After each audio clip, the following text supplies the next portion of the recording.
Hello, and welcome to another Old Scams in Shiny New Packages podcast. On these podcasts, we use 20th century experiences and ideas to better understand 21st century scams, risk, and potential approaches. My name is John P. Raberger, and I'm here with my podcasting collaborator, Don Wood. Hello, Don. Hello, John. How are you? I'm doing well and looking forward to our conversation on the cost of security. I think there's a lot of people who get annoyed by having to change their passwords, having to deal with various security hassles. But the core thesis behind all this is there has always been a cost to security. There always will be a cost to security because security is an asset that is also an overhead activity. And that has not changed from the past, and I do not see how it will change in the future. Yeah, I think that's got to be true because we can think back in history, probably since even before the literate times, when people were squirreling away food and so on, and they had to have some way of hiding it from others. So security is just something that we have to deal with, like taxes and death. There's security. It's inevitable. So how can we do it?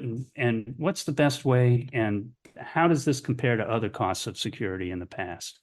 Yeah, I think that's exactly right. I think, we've talked offline about your father who had a locker, and he used to lock up that locker, and he put it in the attic, and he told you when you were kids that you were not supposed to touch it because there were secrets in there. Well, I mean, think about his hassle associated with that locker. He had to carry that thing around. He had to make sure it wasn't broken into. He had to make sure that it was secure. If he had a set of keys, he had to make sure he had a backup set of keys or an alternate way of getting into the locker. So the locker that was super secret to you kids was also a security hassle for your father. You just probably didn't think of it like that. No, I thought of it as something quite alluring. I wanted to get in that locker, but of course, you couldn't get in the locker, and you might be afraid to get in the locker and see what it said. As it turns out, he's gone now. I have the locker. There was nothing in there that was of particular interest to anybody but him. However, that locker went with him everywhere he lived from about 1953 until he passed in 2016. So that's a lot of miles that locker went through. And as you say, it was heavy.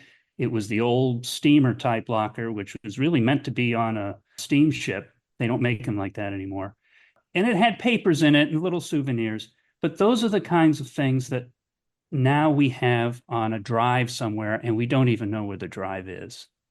It's somewhere in the cloud, but it needs security. It still needs security, which is the thesis of this podcast, which is security is inevitable. You just can't avoid it. Right. And I'd like to talk about one subset of security is what's called authentication. That is how people know you are you and how you know other people are really who they say they are. And authentication can be broken down into three components. What you know, that would be like a password or a PIN. What you have, like a debit card or increasingly a phone, or who you are, that is like a fingerprint or an eye print. And basically all personal authentication can be broken down into one of those categories. Now, those categories are useful because you can combine them together. So the general guidance from security experts is that the higher risk of loss, the more disastrous something can be to you, the more you mix and match these various authentication mechanisms together, the most popular being what's called dual authentication. That is, it's both a card and a PIN number for your debit card. So it's what you have and what you know. And increasingly, there are tools available on laptops and in the work world where people can use things like fingerprints for also authenticating for who they are. And the who they are is the most secure, but once it's hacked, it's hacked. None of these is foolproof. None of these is without their trade-offs. But the rule of thumb is that the more you're worried about something, the more you should use dual authentication. And in fact, banks use dual authentication for a lot of their account information anyway. Does that make sense? Yes, and that who you are, that's the third on this three-legged stool. The who you are is new or newer than what we had in the past when the internet was first coming on. We would have a password. We were told never to write it down. Of course, you have to write it down. As you started getting more and more passwords, it used to be just AOL. That was it, one password. But then you began to accumulate them. So then it became, well, you also would match it to an ID card. Okay, so now I follow you. Now we're into that third-legged stool, which is something that's unique to you, who you are, and that's essentially a body part. It's an eyeball or a fingerprint. Or it can be, for example, Apple phones now have face recognition. Facial recognition is used pervasively Yeah. in the government security world. Matter of fact, if you ever got a passport picture taken, that passport picture has to comply with very strict and weird requirements. And the reason those weird and strict requirements are in place so that makes it easier for the computer system to do facial recognition on you. In the US, that's why you have weird passport requirements for your passport photo.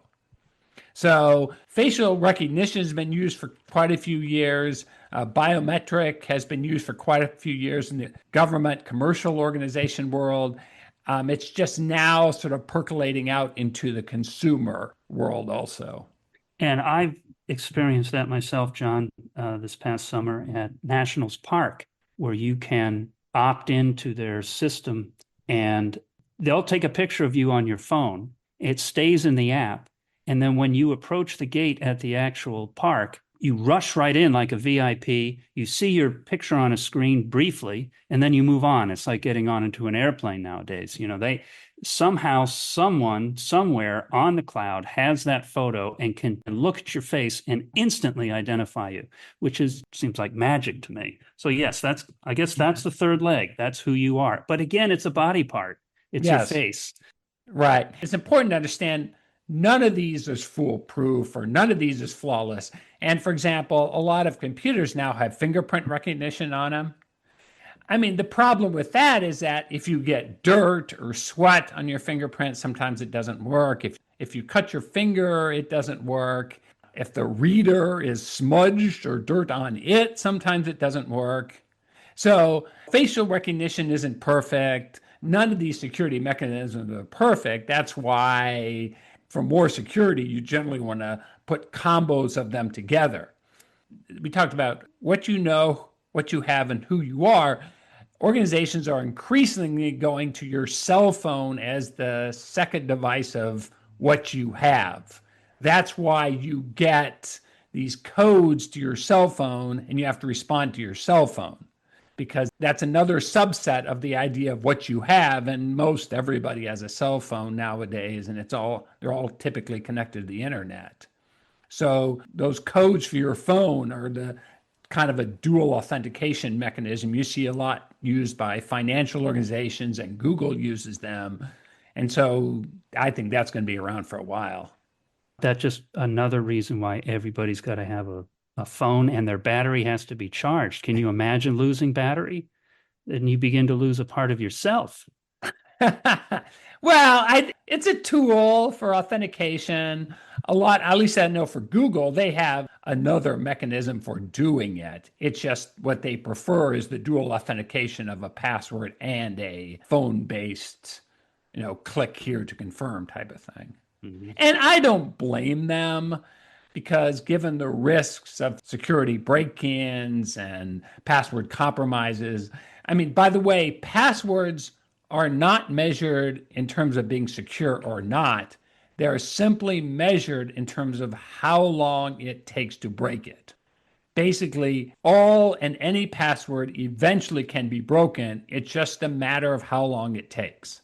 And so that's why companies are trending away from using simple passwords toward using dual authentication, like with a phone or with some other device or system. So I don't know if you've seen this when you go into a website, a bank, or a store that you buy from, and they want you to sign in, and you sign in, and they prompt you and they say, "Would you like to have dual authentication?" And you can say yes, and then it will say, "Well, then, do you want it every time, or do you want us, the store, to recognize this browser?" Right. And I've often wondered about that. I go through the two-factor authentication all the time. I don't want them to just rely on my browser. But why not? Why not just go with your browser? Because your browser, every browser has a unique ID, as I understand it. Yes, every computer So has that's a how it unique. works. Yeah, every computer has a unique ID. So if they Computer. know your browser, if they know your unique ID, a lot of them will use location-based systems. So if they know your location, they know your browser, they know your computer, then they probably have a good idea who it is. Now, see, you may not want to use it if you're with a family or a group of people who all use maybe the same computer. Or if you're very risk averse and you have an annoying roommate and you're worried about your annoying roommate possibly getting into your computer, you don't want to do it. So they set up these various alternatives for different people for different situations. There are people who like it's not unusual for hotels to have common computers for anybody to use. Like at a business conference, if your laptop goes down or if you want to print something out, it's not unusual. Well, in that situation, you don't want them to just recognize your browser. You want them to That's right. send authentication code every single time. Mm-hmm. So it just depends on the situation. Mm-hmm. And also, some people are just more risk averse than other people, and justifiably. If you have been hacked and it's been a real hassle dealing with some kind of stolen identification, you're probably sensitized to it. And you're going, wow, I want to have as much security as I possibly can. And if I have to put in my dual authentication credentials every single time, I'm going to do it because I know what the consequences of not doing it are. And that's just how people are. Mm-hmm. And I don't necessarily blame them if I had my identity stolen and I had to spend 6 months dealing with fixing that, I'd be sensitized too to it. So another way that I'm going to challenge listeners to think about security is as an asset. Now, the truth of the matter is, except for some very, very high profile people, most people are not attractive hacker targets. You're just not that big a deal. Just like your front door, even though you may lock it every single time you go in and out of your house, it's highly unlikely that a person on a given day is going to try to walk into your house. At least in most parts of the world, you're not under that big a threat all the time. And so the question becomes, well, why have a lock on my front door if 99.99% of the time it's just a hassle for me and I'm not that much at risk anyway? And the reason is security buys you a peace of mind. It buys you some level of comfort that you can rest assured that what you got is at least reasonably safe and secure for almost all circumstances.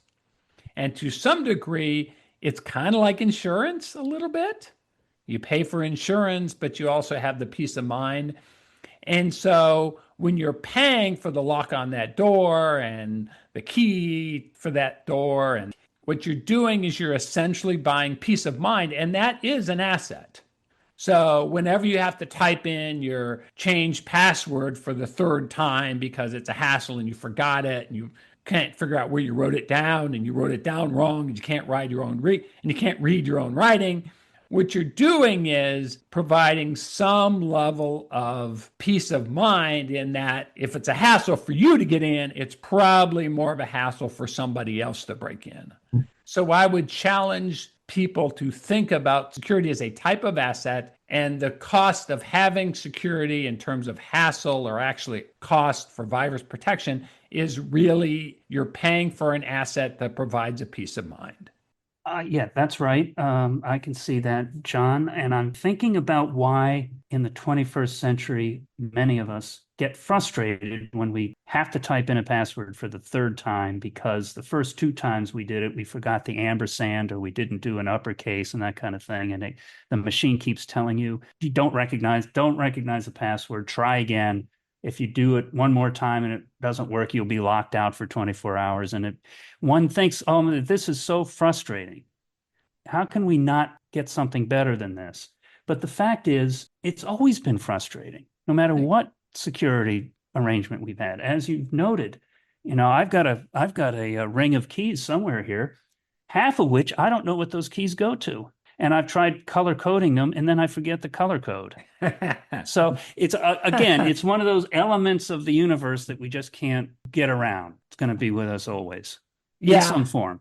Yeah, I remember, speaking of Ring of Keys, I remember years and years ago where I had the same problem where I had a Ring of Keys, and after a decade or so, you put the key on the ring for the lock, you swear you're never going to forget. And after a few years, you forget where the lock is, Absolutely. or you lose the lock, but you didn't know which key that goes for the lock.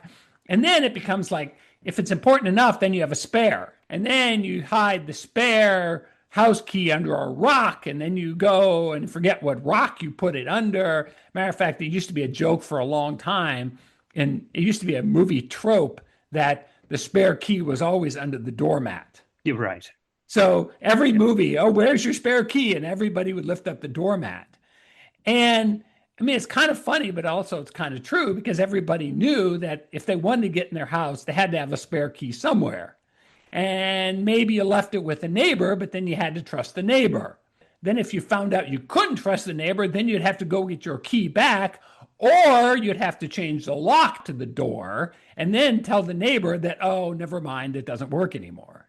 So there's always been hassles associated with security. Typing in passwords is just new. A couple decades from now, there will be new ones where you have to think about a security password and it can't read your mind or who, God knows what. There'll be additional security hassles in the future, but there will always be an overhead cost of security. That's just how it is.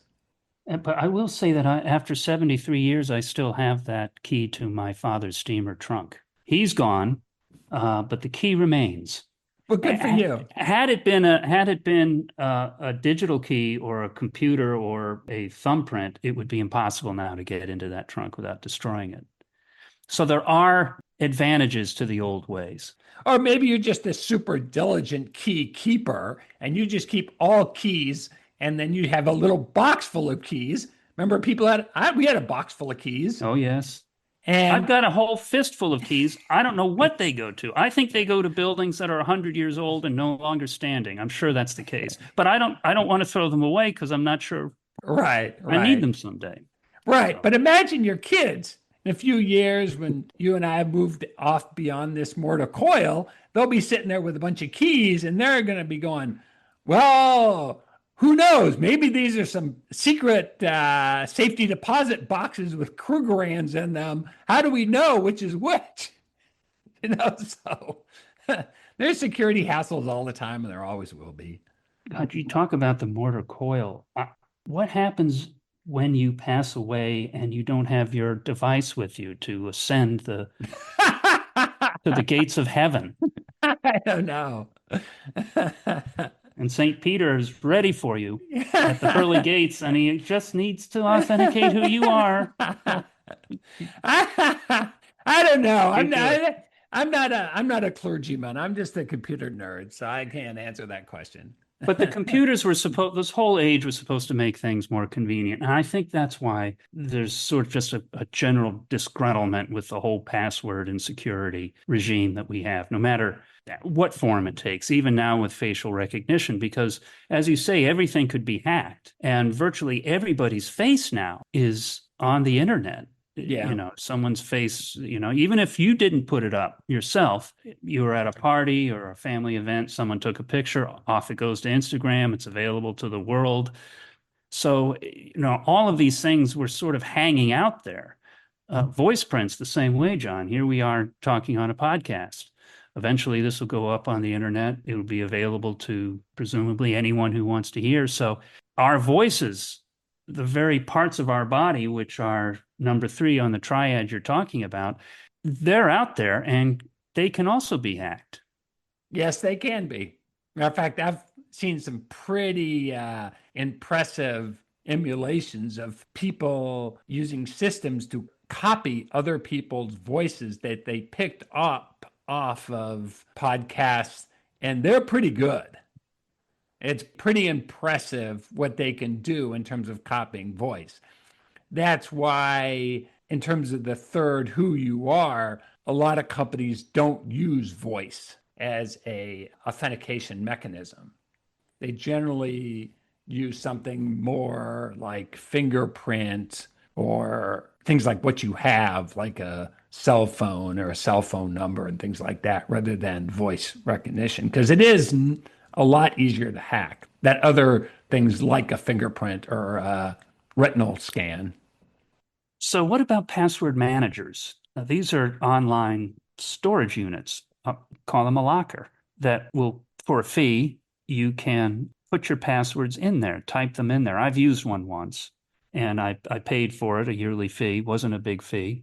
And it was generally helpful until it itself got hacked. And I got an email saying, the usual email we all get saying there's been a data breach and we'll pay for a year of credit reporting and so on. So the Right. password managers, those online password managers that you can buy for a fee, they're also, seems to me, another vulnerability. They are. And the most popular browser out there, Google Chrome, also has a password manager. Now, from what I understand, it's only stored locally on your computer and it's encrypted. So you have to authenticate into it. But if it's online, there's always a risk of it getting hacked. Now, it's harder to hack your personal computer, particularly when it's off. You have to be an attractive target, but anything that you put on a computer that's connected to the internet has a risk of being hacked. Yes, it does. So you can write those passwords down, which my wife does, for example, which is more secure than keeping it on a computer, but it also has hassles associated with it. For example, if she ever loses her password booklet, she's going to be in a world of hurt. And so she has to keep that secure. And so there's always overhead costs associated with security. There are risks associated with some tools, as you mentioned, password manager. That's the reason I did not use an online password manager. I used a local one and only for the Chrome browser. But that's also, to be honest with you, one of the attraction of the apps on your phone, because that has connectivity only to the servers for that particular system. So it's much easier for them to authenticate you since you're coming to them via the app. I mean, that's one reason why, from what I understand, Apple went to the app structure when they went to the iPhone, because they thought it would be more secure. And I think on balance, they're right. They also seem to just work better, generally speaking. I've noticed apps versus the Browser. the browser. Yeah, but then you have to do app management on your phone with zillion little icons and which one do you use, and if you lose your phone, then you got to reload all the apps again. Whereas, ironically, things have gone sort of back and forth. Because years ago, before the World Wide Web came along, every single system had their own app on your personal computer. And the browser was the answer to that hassle because it was supposed to be what's called the universal client, where you could use one application system called the browser to get to all these various sites and systems. But then the iPhone came along and changed it back to basically the old architecture, where you had all these apps that were connecting to individual systems. It's just that you had to manage the apps, but the apps also have unique aspects and features to them that are not universal across everything too. There's a lot of choices out there, but there will always be a cost for securing those choices. Whatever choice you make, there will always be risks associated with it. And that's sort of the core thesis of the podcast today. My father just keeps coming up in my memory about these things. A question would be sharing passwords. We had a situation 10 years ago where his memory wasn't as good as it was. He had a first-class memory, but it was dimming. He was on the phone to a company, and the only way they could identify whether it was really he talking was to ask him one of his security questions, which I think was, what was the make and model of your first car?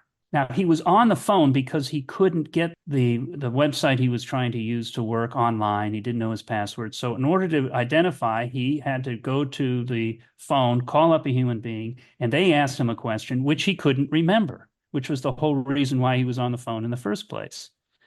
So this is a situation as we get older. How do we manage our passwords? Who do we tell? Do we trust them? When they change, how do we let that person we trust know that they've changed? So this becomes a question that we didn't have before. Yeah, that's valid. Now, if you trust somebody, a spouse, a partner, a really good friend, you can give them access to your computer. And if you use something like the Chrome password manager, they can fill in a lot of those passwords for you. If you have a booklet full of passwords, you can share that with somebody you trust. So it all comes down to who you trust or don't trust. But it is more complicated as you get older if your memory fades. Your father was fortunate because obviously he trusted you, and you can help him. Major corporations have mechanisms in place to work around this very issue because they know people are getting older and they know older people may have difficulty authenticating, but they can also look at things that you can't look at also, such as the unique ID for your computer or the unique browser or the location of the browser or the IP address or technical aspects, or even just the normal time of day when you do things. And with that information, they can assess algorithmically the probability that the person who's contacting them is in fact the real person or not. Because they can also know people's age and things like that also. That gives them information about whether this person is at risk for being a person who may have a harder time remembering their password information. So to sum up, the cost of security is the cost of peace of mind. As you get older, find someone you can trust and make sure that their battery is charged at all times. Yes, I think that's an excellent summary, Don. Thank you much. And I will end this podcast by saying, don't be afraid of modern scams because they're just old scams in shiny new packages. Farewell.